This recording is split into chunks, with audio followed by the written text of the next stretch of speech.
What is going on, guys? Welcome to a new video. Now, I apologize. I know it's been a while since my last video. I've just been really busy with the weather improving day by day in the UK. Summer's coming up. There's been a couple of stores that needed completely redesigning, revamping. There's a few new product collections as well that I've been working on with my suppliers, getting ready to introduce. So that's where I've been. But now then, I am back and I should be back into the rhythm of doing daily uploads. So the topic of this video then is finally how to solve the problem of lots of traffic but zero sales. Quite a common problem that I get asked about a lot. So if you're a beginner, then you might not know what a good conversion rate is. So I just want to show you in the back end of one of my own stores quickly, just to kind of give you a rough guideline to the kind of numbers or conversion rate you should expect. So just some background information then, this was March. It is a general store and it is a low ticket item as well. As you can see, the average order value was only £17. And I've been able to achieve then 4.2%, which to be honest with you, I'm pretty happy with. Anything kind of over 3%, 3.5% is pretty good for me. But again, it will depend then on how expensive your product is. If you're selling a more expensive product, then obviously you can expect a slightly lower conversion rate. Now, before we jump into the solution of this problem then, as always, I am giving away a free one-to-one consultation call with me on this video. All you have to do then to enter the draw, which will be announced tomorrow, is simply like the video and leave a comment down below. And if you commented on my previous video, then just make sure you stay tuned to the end of this one where the winner will be announced. And that being said then, guys, let's get into the solution. So before you move to the next steps of this video then, there's one of two really important questions that you must ask yourself, so don't skip this section. And number one then is, how much traffic have you had so far? So as a general rule of thumb, then I recommend somebody drive at least, as a bare minimum, 1,000 visits to your store before you tell yourself you've got a problem. Purely because then Facebook has conversion rates, it's numbers, it's data that you're gathering, so you have to work on the averages. So the more data you have, then the more accurate representation you have and the better informed decisions you have too. When all these big companies design new products and do market research, they'll go out and ask hundreds of thousands of people, because then they have a better and more accurate representation of the market as a whole. Whereas if they only show their product to say one or two people, those one or two people might not like the product, but then everybody else in the market does. So it's about getting as much data as possible so you have a better understanding of the market or of the data, and then can make better decisions. Hopefully that makes sense. Any questions at all, then feel free to leave a comment down below. Another important reason then is that Facebook needs time to learn and increase the quality of the traffic. And this is even more important than if you're a beginner with a new ad account, new pixel, is that Facebook is a learning machine. It's constantly learning. Every time somebody clicks on your ad, every time somebody goes to your store, performs an event, then it's going to be learning about who your ideal traffic and customer is. So at the beginning, it's not going to be very good. Therefore, the first, say, 500 people it sends to your store might be quite poor traffic, but then the next 500 will be improved. It'll be better traffic. So if you've only driven, say, 200-300 people to your store, then that isn't enough time for Facebook to gauge the data, analyze it, and then adjust who it's going to show your ads to. So you need to give Facebook time to learn and then therefore increase the quality of your traffic. So that was question number one then. Moving on to question number two. And that is then, so if you're driving lots and lots of traffic to your store, you need to ask yourself, how good is that actual quality of that traffic? Because if you're driving poor traffic, then of course they're not going to buy your product, and therefore your conversion rate is going to be really low, or if not, you're going to have zero sales. So avoid low quality traffic. Countries like India, Pakistan, Russia as well. AliExpress is really big in Russia. If you look at pretty much all the best-selling products on AliExpress, go to the review section, and the majority of them will probably be from Russia. So I find conversion rates in Russia tend to be quite low. So the best way then to avoid this low quality traffic is simply to choose the products that you want to target. Choose the actual countries that you want to sell your product in. Don't just choose worldwide, because there's a lot more countries to exclude than there is to include. So typically then I would stick to the main four, so Australia, UK, US and Canada. And then if you have the budget and want to scale or simply test these countries as well, then go for mainland Europe too, so France, Germany, Denmark. I did a previous video a couple of weeks ago on the best countries to target, so make sure you go and check that one out.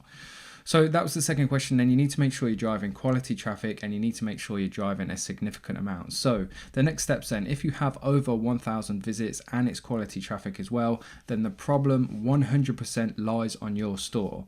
Why? Because your job, the job of your Facebook ad is to get people on your store. So if you're getting traffic, quality traffic to your store, and they're not buying, then obviously there's something going wrong on your product page, because the job of your product page then is to convert those people. That is where your customers are exiting the buying process, and therefore there must be a problem that lies on that product page that's putting them off. So what I'm going to do now then is just go through the product page template that's available to everyone. It's 100% free. The link is down below in the video description. So if you do want this template, make sure you go and check it out. And I'm just going to be taking you through then the different features of a product page and how to do them correctly. So starting from the top then, we obviously have our product image here, and you want to make sure then that this product image is high quality, it's not pixelated, it shows exactly what the product is, and if you can then show exactly what the product does as well. So as you can see, there's an LED dog collar and lead combo. You can clearly see both products. You can clearly see that it's quite a dark image and the product is lighting up. Therefore, it shows like the benefits and features of the product in one single image. You want to make sure there's no Chinese writing on there, and you want to make sure there's no other branded logos as well, unless it's your own brand or logo, of course. The idea of the product page then is to own the product and make the product unique and specific to your website and your brand. Now, obviously, there's going to be other people selling your product, but essentially what you want to do is create the emphasis and idea in a customer's mind that product is branded and unique to your company. That way, whenever they think of that product, it's going to be your brand and name that pops into their head. Which kind of leads me onto the second point then, which is the product title. So do not copy and paste the title across from AliExpress. That is a big no-no. We're not selling on Amazon FBA either, so we don't have to include certain keywords in the title. The idea of this then is to make it unique to our brand and tell people exactly what the product is. So obviously it's an LED dog collar and lead combo, but if this website was called Dog Daily Pics, then it could be the Dog Daily Pics LED dog collar. That way, if somebody tries to find the product elsewhere and they put into Google the Dog Daily Pics LED dog collar because they want the exact same product, then it's only going to be your product that comes up, because no one else is going to be calling that LED dog collar the Dog Daily Pics collar, if that makes sense. Moving on to the second point then, try and include how many reviews and what kind of star reviewed the product is as well. It's just great social proof, and it will tell people then that there's past order history to this product, there's past social proof, and it's a good decent quality product and good decent quality brand and company. Moving down then to the next point is the price. That's pretty self-explanatory. And then the color. So if you're focusing just on the UK, make sure you have the English spelling. If you're going global or worldwide, then use the American spelling. There's an app as well called ColourPop or something like that allows you to display colors like this and quantities like this, which just makes it easier and quicker for somebody to select the color, select the quantity, and then add to cart. Overall, you want to make it as easy and as quick as possible for somebody to make a purchase on your store, and you need to optimize your store for that strategy, just purely because in today's world people have so many distractions. Just think on your mobile phone alone, the different games people have. They have WhatsApp, Facebook Messenger, Snapchat. There's so many different things that could distract that person from making a purchase, that the longer they're on your website, the more chance they have of getting distracted and then exiting the process. So the idea then is to make it as quick and easy as possible for somebody to make a purchase. Moving on then, simply make sure you have your product images below the main one, and if there is a size guide, make sure you include that in the images as well. Again, when people scroll through your images, when they see the size guide, it will make them think, oh, what size would my dog need, or what size t-shirt does my husband wear, whatever you're selling. And if you can get people thinking along those kind of lines about what size they would choose if they were buying the product, again, it just it helps them convince themselves into actually buying the products, because they know they want it, they know what size. All they have to do now is click add to cart, which leads me on to the next point then, the add to cart button. Make sure it's like a unique color on the page. So if we obviously bar the actual color selection, looking at that page now, the big thing that sticks out is the actual image of the product and then the add to cart page. Now, there is actually a psychological reasoning behind this, that because it sticks out subconsciously, it's going to be in your customer's mind and it will encourage them to click it, believe it or not. Simply changing the color of your add to cart button can completely change what percentage of your visitors will actually add your product to cart. Now, before we move on, just going back to the whole price thing, because this needs some attention, in fact. And obviously, if your product isn't priced correctly, then that's going to cause people to exit the process and not buy it, and therefore it's going to affect your conversion rate. And there's two ways you can go. So a product can obviously be too expensive, and it can also be too cheap as well. So what I tend to do then is price my products quite expensive to begin with. I run ads then for a couple of weeks, see what the conversion rate is. Again, it all comes down to the more data you have, then the better averages you have as well. Then you can reduce your product price by say 10% or to the next even amount. So from here, I might try £20 and then again gauge the results for a couple of weeks and just try and find that sweet spot where it's going to make you as much money as possible. On the flip side of that, then you can actually price a product too cheaply. I had a call with somebody who ran a jewelry store, and their images were really clean, and the pieces of jewelry looked really nice. They looked really expensive, and that was the vibe he was going for. So he was selling these what are they called, wrist bracelets. They were selling these bracelets and they were really good quality, but he was only selling them for like £10-15, and his conversion rate was really bad because it doesn't add up. If the idea, when somebody comes onto your store, if everything doesn't add up and everything isn't uniform, it's going to put people off. So if you have a really good high quality product but you're selling it really cheaply, then something's going to like smell fishy in their minds, and they'll be like, hang on a sec, something doesn't add up here. Whereas if they see a really nice quality piece of jewelry but then there's the price to match it as well, then it's almost like they feel more comfortable doing it because they would expect to pay more for a higher quality product, if that makes sense. So make sure you experiment with the price. Just make sure you keep note of when you change the product price and what the conversion rate is at that point, so you can see then where the kind of like sweet spot is. So that being said, in fact, any questions on this, by the way, make sure to leave a comment down below. I always get back to every single person.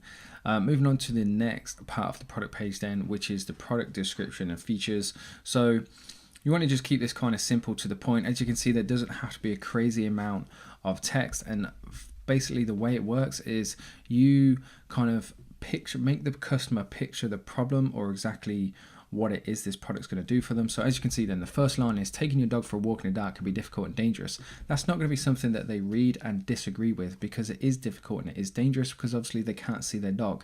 So they're starting to picture the problem in their mind, and then you're offering the solution. So keep your dog safe and sound from traffic with this LED dog color and lead combination. Double down on your dog's safety.